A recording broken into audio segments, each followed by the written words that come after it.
Shalom Bapak Ibu Jemaat yang dikasihi oleh Tuhan, selamat pagi. Pada pagi hari ini kita mau siapkan hati kita mau memulai ibadah pada pagi hari ini. Kita mau mengucap syukur buat 1 minggu lagi yang Tuhan berikan pada kita. Buat kasih setia Tuhan yang gak pernah terbatas dan tidak akan pernah habis sampai kapanpun juga. Mari kita mulai ibadah pada pagi hari ini dengan menaikkan pujian tak terbatas.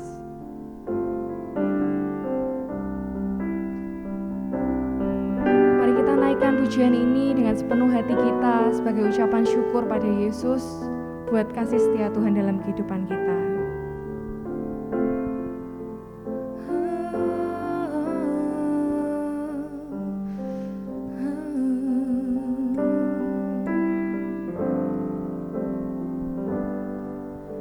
Semusim berlalu, namun Kau selalu peliharaku.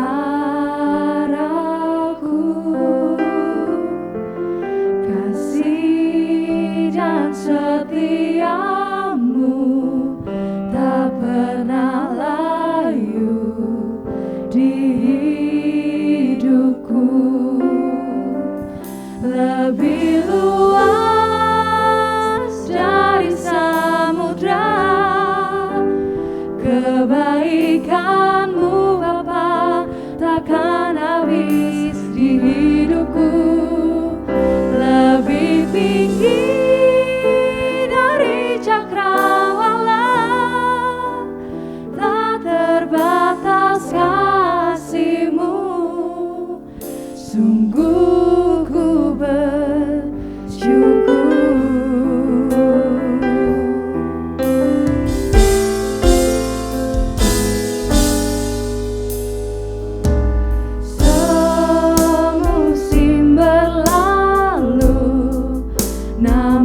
Kau selalu peliharaku.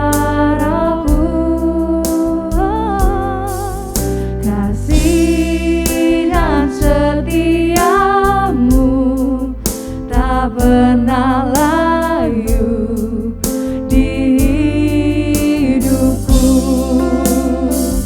Lebih luas dari samudra kebaikan-Mu Bapa takkan habis di hidupku.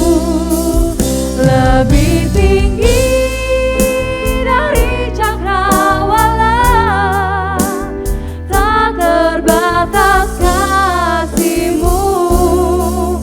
Sungguh ku bersyukur. Lebih luas dari samudra, lebih luas dari samudra, kebaikan-Mu Bapa takkan habis di hidupku. Lebih tinggi dari cakrawala, tak terbatas kasih-Mu. Sungguh ku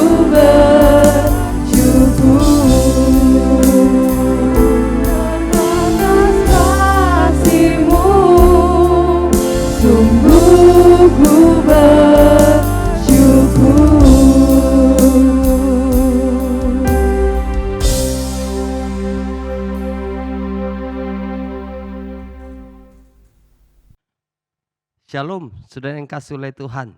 Yohanes 15 ayat yang ke-16. Bukan kamu yang memilih aku, tetapi akulah yang memilih kamu. Dan aku telah menetapkan kamu supaya kamu pergi dan menghasilkan buah. Dan buahmu itu tetap. Supaya apa yang kamu minta kepada Bapa dalam namaku, diberikannya kepadamu. Saudara, Tuhan yang memilih kita. Maka kita ada di tempat ini. Ada untuk memuji dan menyembah nama Tuhan. Mari kita mempersembahkan ibadah kita hari ini ke dalam tangan Tuhan. Kebaktian di hari Minggu ini kami alaskan di dalam nama Allah Bapa, di dalam nama Tuhan Yesus Kristus, di dalam nama Roh Kudus. Kasih karunia, rahmat dan damai sejahtera turun atas saudara sekalian. Di dalam nama Allah Tritunggal, menyertai kita sepanjang ibadah ini. Amin.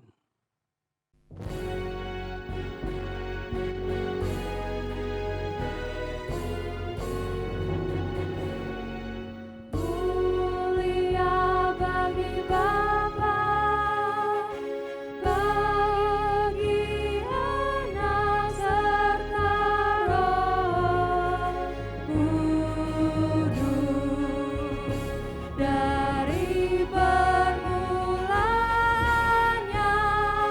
sekarang dan akan jadi selama-lamanya.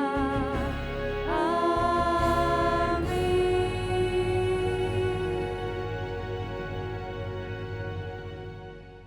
Kita percaya melewati segala sesuatu dalam kehidupan kita, Tuhan akan terus menggenggam erat tangan kita.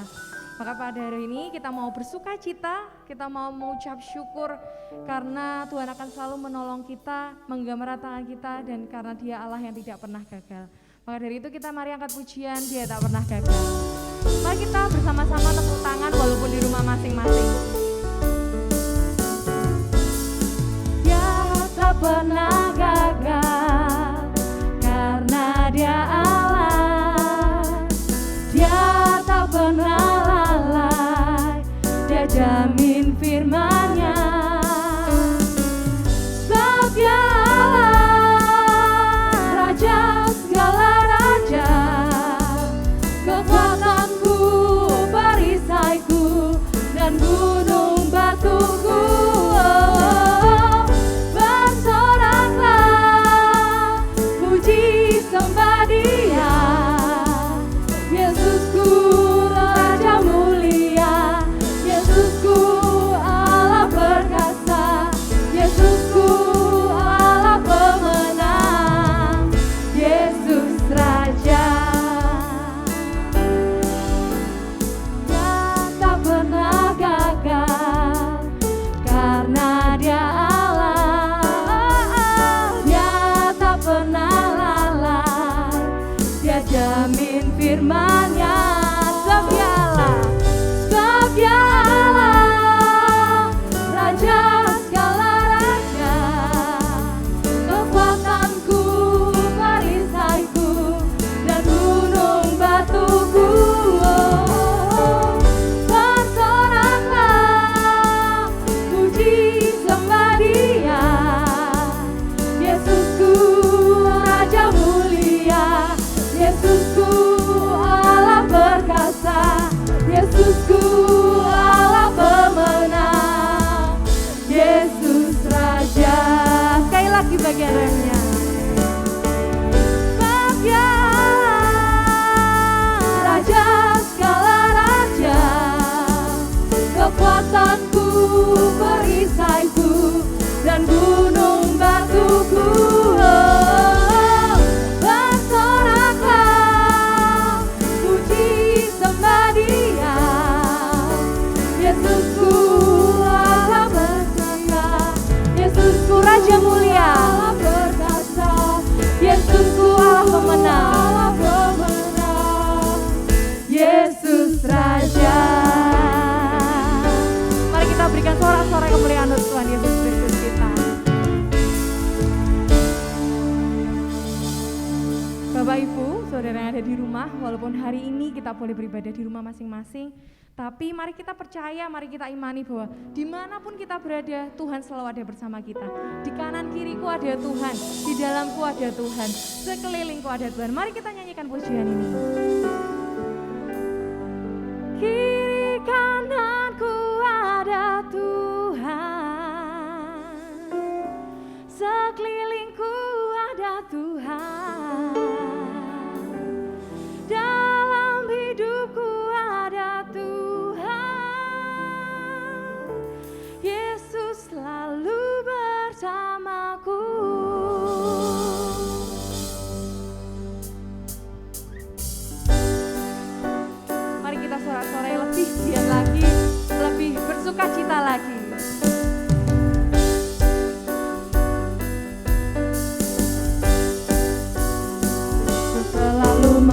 memandang Tuhan, ku selalu memuji Dia. Dia percaya kepada Tuhan, ku berpasrah kepadanya. Siang malam ku ingat Tuhan, karena Tuhan pelindungku. Dengan Dia ku takkan gentar menghadapi semua musuh. Kiri kananku ada Tuhan, kiri kananku ada Tuhan, sekelilingku ada Tuhan, dalam hidupku ada Tuhan. Yesus selalu bersamaku. Kiri kananku ada Tuhan, sekelilingku ada Tuhan, dalam hidupku ada Tuhan.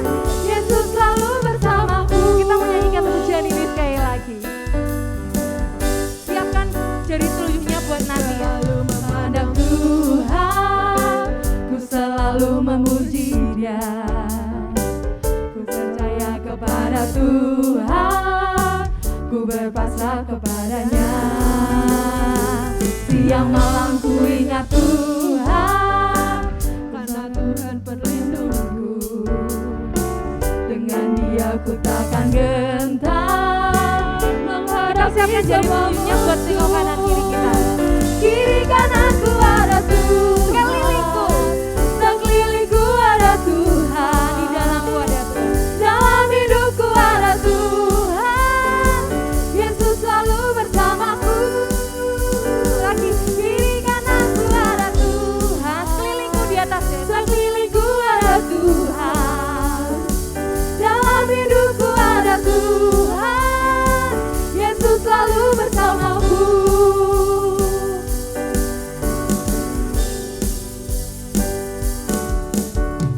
Mari kita beri sekali lagi kemuliaan buat Tuhan. Sekarang kita mau persiapkan firman Tuhan. Mari kita persiapkan hati kita buat firman Tuhan yang akan disampaikan. Biar firman Tuhan itu boleh berbuah dan tertanam baik dalam kehidupan kita. Mari kita angkat pujian ini yang berkata, dalam keadaan apapun kita mau amini bahwa firman Tuhan ini akan jadi kehidupan nyata dalam kehidupan kita. Bukan karena kita melihat, tapi kita tahu janji Tuhan bahwa segala sesuatu firman Tuhan iya dan amin dalam hidup kita.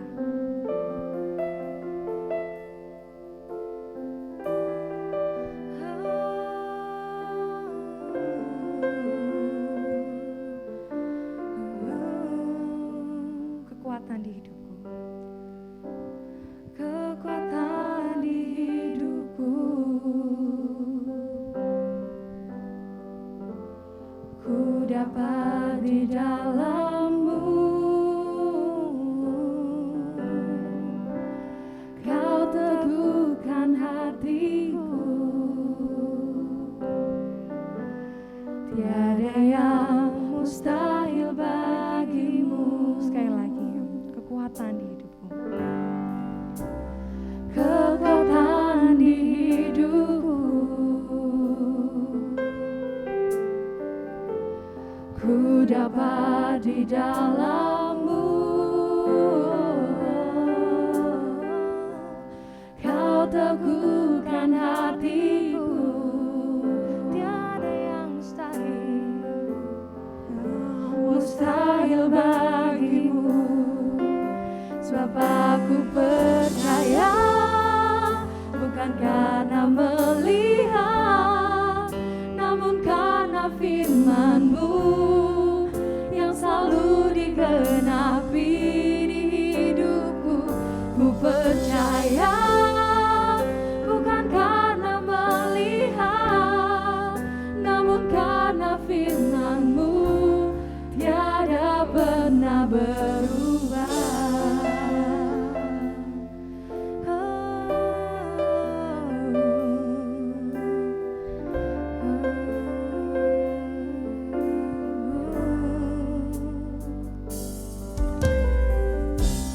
Kekuatan di hidupku, ku dapat di dalam-Mu. Kau teguhkan hatiku, Kau teguhkan hatiku,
Saudara yang kasih oleh Tuhan, sebelum kita menikmati kebenaran firman Tuhan, mari kita berdoa. Kami sungguh rindu Engkau memberkati kami dengan kebenaran firman Tuhan di hari ini. Biarlah firman yang kami dengarkan sungguh menjadi bagian yang penting dalam hidup kami. Terima kasih untuk kebaikan-Mu Bapa. Dalam nama Tuhan Yesus Kristus kami mengucap syukur dan berdoa. Amin. Saudara yang kasih oleh Tuhan, saya ingat dengan seorang pemuda yang datang kepada Tuhan Yesus. Dia sangat kaya. Dia datang kepada Yesus dan dia berkata, "Guru, semua hukum Taurat sudah aku lakukan. Apalagi yang harus aku perbuat supaya aku selamat?" Maka jawaban Yesus kepada anak muda ini adalah, "Pulanglah, juallah semua hartamu dan ikutlah aku." Maka Alkitab mencatat bahwa pemuda ini gagal untuk mengikut Yesus karena terlalu banyak hartanya. Dia tidak sanggup menjual hartanya, dia tidak sanggup meninggalkan hartanya dan mengikut Yesus. Saudara yang kasih oleh Tuhan, hari ini saya mau mengajak kita melihat satu bagian firman Tuhan dengan tema membeli keselamatan. Apakah keselamatan itu bisa dibeli, saudara yang kasih oleh Tuhan? Apakah dengan uang yang banyak kita bisa membeli keselamatan? Atau apakah dengan perbuatan yang sangat baik kita bisa membeli keselamatan? Atau bagaimana caranya supaya kita bisa memperoleh keselamatan? Saudara, saya mau ajak kita melihat dua ayat firman Tuhan yang sudah sangat terkenal. Dua ayat firman Tuhan yang sudah sangat sering kita dengarkan. Yaitu Lukas 19 ayat 2 dan yang ketiga. Lukas 19 ayat 2 dan yang ketiga. Saya akan membacakannya untuk Bapak Ibu Saudara.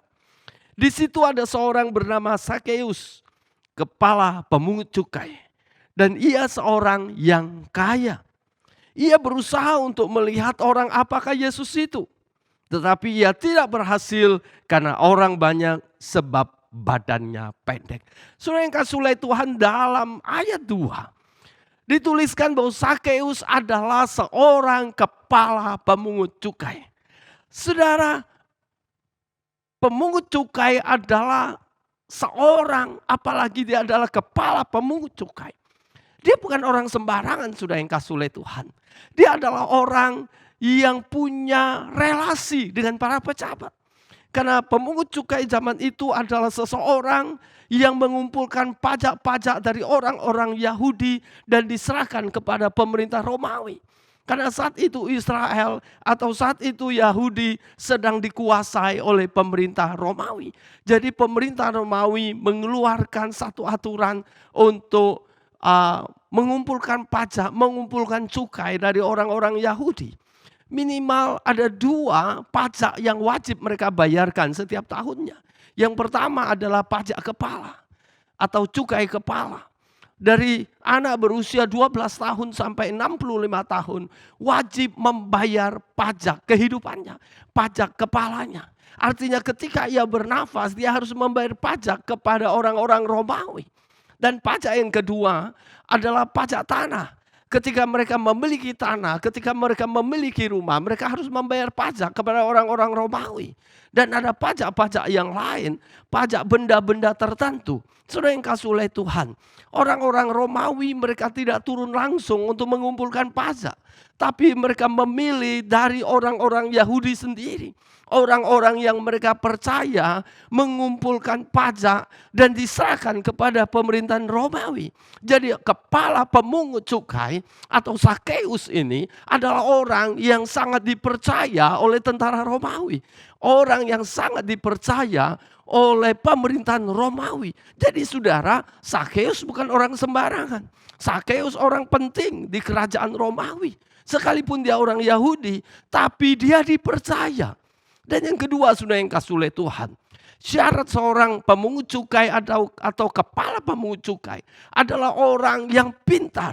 Dia haruslah orang yang bisa menulis, orang yang bisa membaca, orang yang bisa berhitung, saudara. Dan pada zaman itu, orang-orang yang bisa seperti itu tidak banyak, saudara. Jadi Sakeus adalah salah satu orang yang pintar dan terpelajar pada saat itu. Jadi saudara yang kasih oleh Tuhan, Sakeus bukan orang biasa. Dan Sakeus punya pasukan. Dia punya para tukang pukul. Dia punya orang-orang, dia punya pengawal yang siap mengawal dia dan mengamankan hidupnya dia. Karena dia menyimpan banyak uang. Jadi saudara, Sakeus adalah orang yang punya relasi dengan pejabat pemerintahan Romawi. Sakeus orang yang punya pasukan, punya anak buah. Dia punya banyak orang yang siap mengikuti dia, bahkan siap mati untuk dia.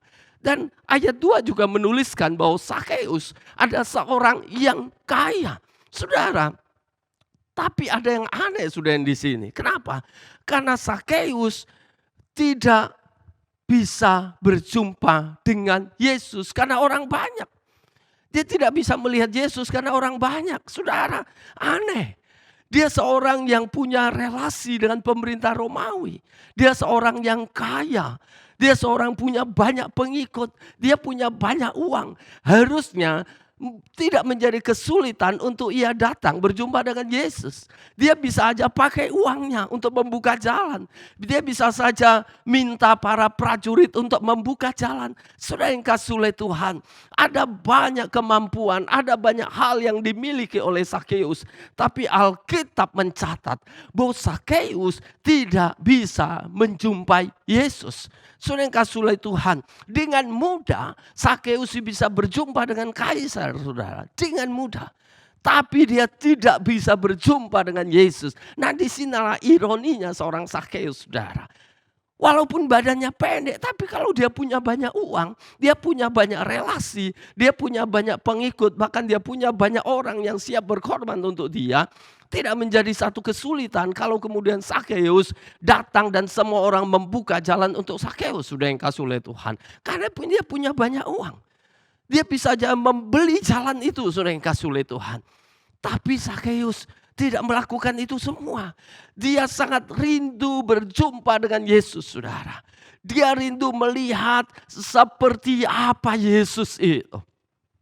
Dia tidak pergunakan semua fasilitas yang dia punya. Tapi dia sungguh merendahkan diri di hadapan Tuhan. Dia merendahkan diri untuk datang berjumpa dengan Yesus. Apa yang dilakukan Sakeus? Dia berlari mendahului orang banyak. Saudara, seorang yang badannya pendek berlari mendahului orang banyak bukan sesuatu yang mudah. Apalagi Alkitab mencatat bahwa jalan itu penuh dengan kerumunan orang. Lalu dia harus berlari mendahului orang banyak. Pengorbanan yang luar biasa dilakukan oleh orang Sakeus untuk dapat berjumpa dengan Yesus. Dia berkorban. Dia bisa saja pakai anak buahnya, tolong angkat saya ke depan. Bisa saja, saudara. Tolong tandu saya ke depan. Bisa saja, saudara. Tapi dia tidak lakukan itu. Dia berlari, saudara. Dia berlari. Saya percaya itu dalam kesusahan setengah mati sampai dia bisa mendahului banyak orang. Dan akhirnya, saudara, dia melakukan satu tindakan yang tidak mungkin dilakukan oleh seorang yang kaya. Apalagi seorang pemimpin, yaitu memanjat pohon ara. Saudara, Sakeus memanjat pohon ara. Dia merendahkan dirinya. Dia melakukan satu perbuatan yang tidak mungkin dilakukan oleh orang-orang seperti dirinya. Dalam posisi status sosial seperti dirinya. Tidak mungkin melakukan itu. Tapi Sakeus melakukan itu, merendahkan dirinya, bahkan membuang harga dirinya demi untuk melihat Tuhan Yesus Kristus. Sakeus memanjat pohon. Sudah yang kasih oleh Tuhan, jelas Yohanes 15 ayat 16 yang kita baca tadi. Bukan kamu yang memilih aku, tapi akulah yang memilih kamu. Jadi sudah yang kasih oleh Tuhan, kita ada di tempat ini. Kita ada di hadapan Tuhan. Kita masih tetap ada sebagai orang-orang beriman. Bukan karena kita yang memilih Tuhan. Bukan karena kehebatan kita untuk memilih Tuhan. Bukan karena kepintaran kita mengerti firman Tuhan lalu kita berkata aku percaya lalu menjadi seorang Kristen, menjadi seorang murid Yesus. Bukan karena ada orang lain yang menginjili lalu kita percaya lalu kita menjadi seorang murid Yesus. Bukan, sudah yang kasih oleh Tuhan. Tapi karena Allah memilih kita. Allah memilih kita untuk menjadi muridnya. Allah memilih kita untuk menjadi orang percaya. Jadi bukan karena orang lain. Bukan karena khotbah seorang pendeta. Bukan karena kepintaran kita, kehebatan kita, karena kita punya banyak relasi, kita pandai bergaul, lalu kita menjadi seorang percaya. Bukan sudah yang kasih oleh Tuhan. Kita menjadi seorang percaya karena Allah memilih kita. Jadi ketika kita bisa mengaku Yesus adalah Tuhan, itu karya Roh Kudus dalam diri kita. Jadi kalau tanpa karya Roh Kudus, tidak mungkin ada seorang pun menjadi percaya. Jadi sudah yang kasih lihat Tuhan, hari ini kita bisa menjadi percaya, kita bisa menjadi orang-orang Kristen, kita bisa menjadi orang-orang beriman karena Allah telah memilih kita. Allah telah memilih kita dan Allah menjadikan kita orang-orang percaya. Allah menjadikan kita, memampukan kita untuk memahami firman Tuhan, mendengar firman Tuhan, dan hidup dalam kebenaran firman Tuhan. Jadi saudara yang kasih oleh Tuhan, benarlah firman Tuhan ini. Bukan kamu yang memilih aku, tapi aku yang memilih kamu. Bukan Sakeus yang berusaha datang. Oke, Sakeus datang, dia manjat pohon, tapi kalau Yesus lewat saja, tidak berhenti dan berkata, Sakeus turunlah, aku akan menumpang di rumahmu. Maka Sakeus tidak bisa berjumpa dengan Yesus. Walaupun Sakeus melakukan banyak usaha, dia manjat pohon, dia berlari.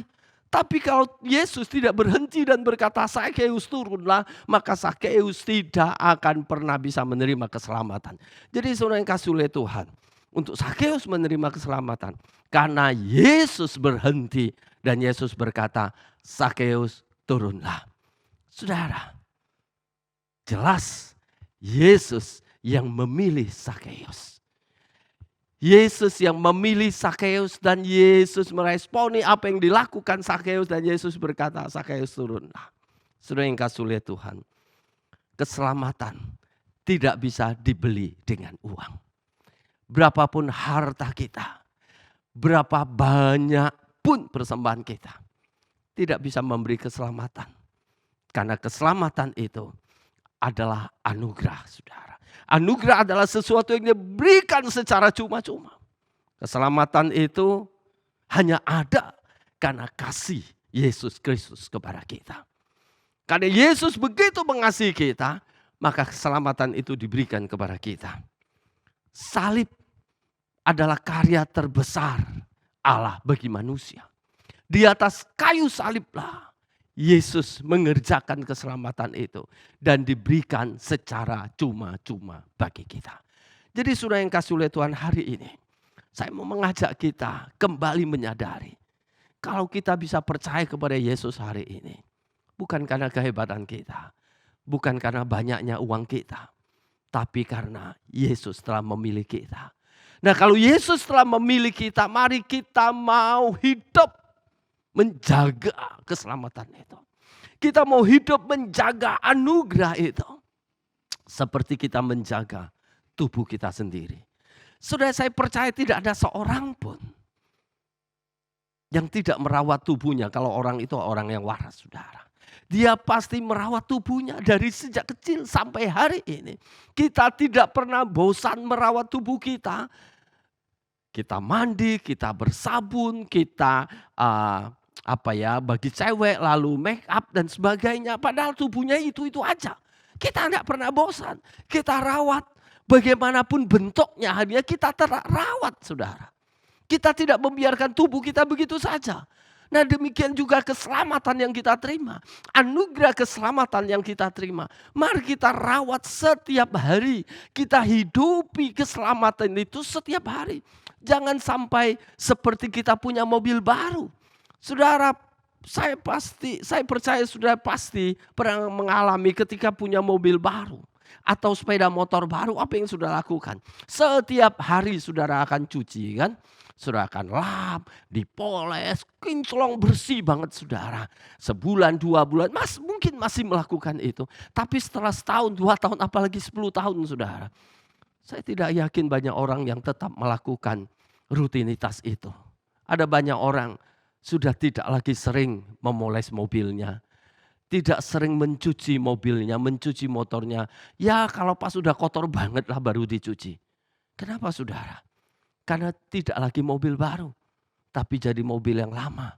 Kita tidak lagi merasa perlu terus merawatnya. Kan sudah mobil tua, mobil lama.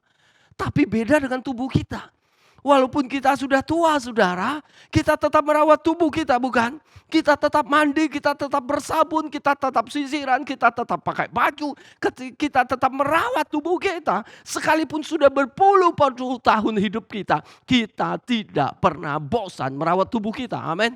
Nah demikian juga saudara yang kasih oleh Tuhan. Ketika kita menerima keselamatan, menerima anugerah keselamatan, rawatlah anugerah keselamatan itu dengan tidak jemu-jemu saudara. Bagaimana cara merawatnya? Nah saudara, hiduplah dalam keselamatan. Memang engkau sudah diselamatkan. Tapi pertanyaannya, apakah engkau hidup dalam keselamatan itu? Hidup dalam keselamatan bagaimana sih Pak? Nah sudah yang kasih oleh Tuhan. Kita sudah diselamatkan. Artinya Yesus sudah menebus dosa kita. Kita bukan lagi orang yang terikat dengan dosa. Tapi kita sudah melepaskan ikatan dosa dan kita orang yang bebas. Nah orang yang bebas ini adalah orang yang bebas hidup dalam kebenaran tanpa dosa. Orang yang bebas dan mampu berjalan dalam kebenaran tanpa dosa. Tapi saudara ada banyak kita walaupun belenggu ikatan dosa sudah diputuskan, tapi kita tetap berjalan bersama dosa itu. Memang dosa kita sudah diampuni, tapi kita tidak mau melepaskan dosa itu. Bertobat adalah berbalik saudara. Bertobat adalah berbalik, bukan noleh sedikit. Jadi kalau sekarang berdosa lalu kita bertobat, artinya kita betul-betul meninggalkan dosa itu. Bukan berbalik tapi dosa itu tetap di bawah. Jadi sudah dikasih oleh Tuhan. Kematian Yesus di kayu salib membebaskan dosa kita, memutuskan dosa kita dan kita orang yang bebas tanpa ikatan. Mari kita hidup bebas tanpa ikatan. Jangan lagi melakukan dosa-dosa itu. Jangan lagi hidup terbelenggu dengan dosa-dosa itu. Tapi hiduplah sebagai orang yang merdeka untuk melakukan kebenaran firman Tuhan. Tapi saudara, masih banyak kan orang yang sudah diselamatkan. Tapi kemudian masih hidup dengan dosanya. Masih tidak bisa melepaskan dosanya. Maka sudah yang kasih oleh Tuhan. Mari kita merawat keselamatan itu. Dan ada lagi orang yang ketika bertobat. Luar biasa saudara. Hidupnya begitu rohani. Bicaranya begitu rohani. Kuasanya begitu luar biasa. Tapi setelah berjalan 1-2 tahun bahkan 10 tahun bagaimana kondisinya? Ada banyak dari mereka sudah tidak rohani dulu. Ada banyak mereka sudah tidak sesetia awal bertobat. Ada banyak mereka bahkan hari ini sudah enggak tahu ada di mana. Mereka tidak lagi ada di hadapan Tuhan untuk memuji dan melayani Tuhan. Saudara yang kasih oleh Tuhan. Mari hari ini. Keselamatan tidak bisa dibeli dengan uang. Keselamatan tidak bisa dibeli dengan relasi kita yang banyak. Keselamatan tidak bisa dibeli dengan kerja keras kita. Tapi keselamatan itu anugerah. Kita diberikan secara cuma-cuma. Nah kalau kita sudah menerima secara cuma-cuma. Mari kita alami perubahan dalam hidup kita. Seperti Sakeus saudara. Ia mengalami perubahan. Ketika Yesus masuk dalam rumahnya, Sakeus berkata, setengah dari hartaku akan kujual dan kuberikan kepada orang miskin. Saudara, kalau Sakeus orang yang tidak terlalu kaya mungkin gampang ya. Dia berkata, setengah dari hartaku kuberikan. Karena sedikit. Tapi Sakeus orang yang kaya. Orang yang kaya ini ketika berkata setengah dari hartaku kujual dan berikan kepada orang miskin. Ini banyak sekali saudara. Seperti perpuluhan. Ketika kita beri perpuluhan dan penghasilan kita masih kecil enggak masalah karena sedikit saudara. Tapi ketika Tuhan berkati kita penghasilan kita makin besar. Bahkan mencapai ratusan juta. Bahkan mencapai miliaran saudara. Perpuluhan kita menjadi sangat besar. Nah disitulah tantangan ada banyak orang berkata, aduh kalau saya berikan perpuluhan dengan penghasilan saya yang besar ini rugi sekali. Kenapa rugi? Karena perpuluhannya menjadi besar. Saudara, begitu sulitnya Sakeus harusnya kan. Hartanya begitu banyak, dia bukan hanya perpuluhan loh saudara. Dia berkata setengah dari hartaku kuberikan kepada Tuhan melalui orang-orang miskin. Saudara, Perubahan hidup terjadi ketika berjumpa dengan Yesus. Bahkan Zakheus bertobat, dia berkata, kalau ada orang yang kurugikan, kalau ada orang yang kutipu, aku akan ganti 4 kali lipat. Perubahan luar biasa dalam kehidupan seorang Zakheus. Zakheus yang cinta uang. Zakheus yang orientasi hidupnya adalah uang. Ketika berjumpa dengan Yesus, dia berkata, uang tidak lagi menjadi penting. Uang tidak lagi menjadi berharga dalam hidupnya. Karena yang paling penting dan berharga dalam hidupnya adalah keselamatan di dalam Yesus Kristus. Saudara, apa yang penting dalam hidup kita hari ini? Apakah uang masih menjadi hal yang penting? Apakah relasi, teman-teman, komunitas, kelompok masih menjadi hal yang penting dalam hidup kita? Melebihi Yesus Kristus, melebihi keselamatan, melebihi ketaatan kan firman Tuhan. Mari hari ini, seperti Zakheus, kita mau berubah. Tidak ada yang lebih penting dalam hidup kita selain hidup dalam keselamatan. Tidak ada yang lebih penting dalam hidup kita selain hidup dalam anugerah Tuhan. Mari saudara, jaga keselamatan itu. Hargai anugerah itu. Menjadi anugerah yang paling besar dalam kehidupan kita, melebihi apapun. Jadi jangan karena harta kita meninggalkan keselamatan. Jangan karena persahabatan kita meninggalkan keselamatan. Jangan karena teman hidup kita meninggalkan keselamatan. Jangan karena pergaulan kita meninggalkan keselamatan. Karena anugerah keselamatan. Karena Allah sudah memilih kita. Dan pilihan itu pilihan yang luar biasa. Seperti saudara, ketika presiden datang di sekolah kita, atau datang di kantor kita, atau datang di kota kita, dari sekian ribu, bahkan puluhan ribu, bahkan ratusan ribu manusia, lalu presiden memilih kita. Lalu presiden berkata, Ibu A, Ibu B, Bapak A, Bapak B, saudara terpilih dari ratusan ribu, bahkan jutaan manusia di Indonesia ini untuk makan malam bersama dengan presiden di Istana Merdeka. Saudara, saya percaya saudara tidak mungkin melewatkan pilihan itu. Saudara tidak mungkin mengabaikan pilihan itu. Sesibuk apapun, saudara akan tinggalkan untuk merespon, menerima undangan itu, bukan? Sekalipun saudara sedang ada pertemuan dengan orang-orang penting, saudara akan cancel, saudara akan reschedule. Kenapa? Karena ada undangan dari presiden. Sekalipun saudara sedang berteman, bergaul dengan orang sahabat saudara yang begitu mengerti hidup saudara, tetap saudara akan tinggalkan. Kenapa? Karena undangan makan malam dari presiden. Demikian juga hidup kita, saudara. Allah telah memilih kita untuk masuk dalam perjamuan mempelai anak domba Allah. Allah memilih kita untuk menjadi salah satu atau seseorang yang masuk dalam keselamatan. Mari jangan abaikan itu, saudara. Mari jangan hinakan itu dengan hidup kita yang tetap di dalam dosa.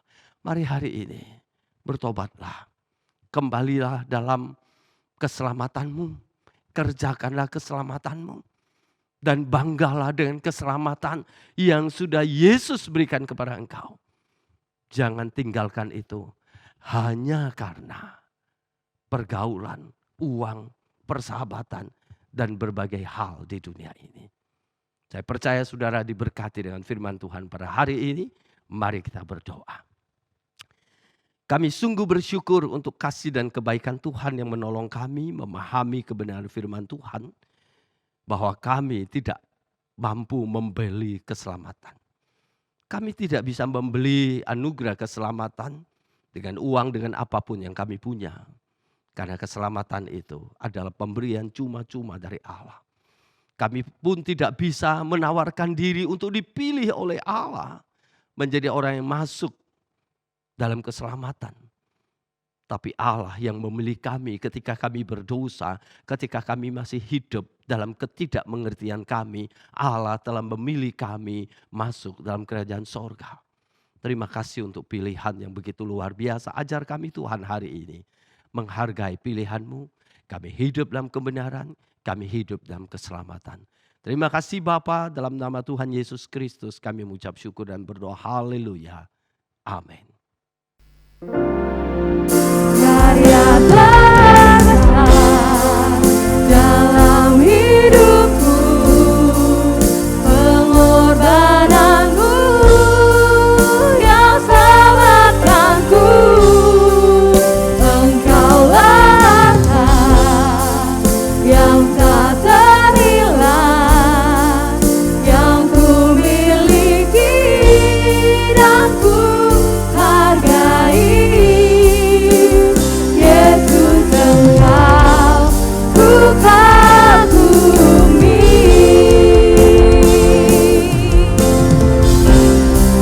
Karya terbesar dalam hidupku, pengorbananmu yang selamatkanku. Engkaulah yang tak ternilai, yang ku miliki dan ku hargai. Yesus Engkau ku kagumi. Yesus Engkau ku kagumi. Yesus Engkau ku kagumi. Yesus Engkau ku kagumi. Yesus Engkau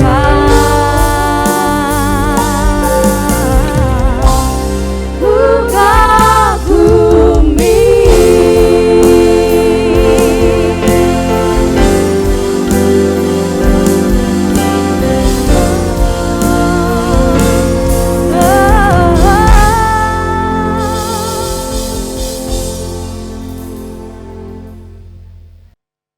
Saudara yang kasih oleh Tuhan, sebelum kita kembali dalam aktivitas kita pada hari ini, mari kita mau mengakhiri ibadah kita.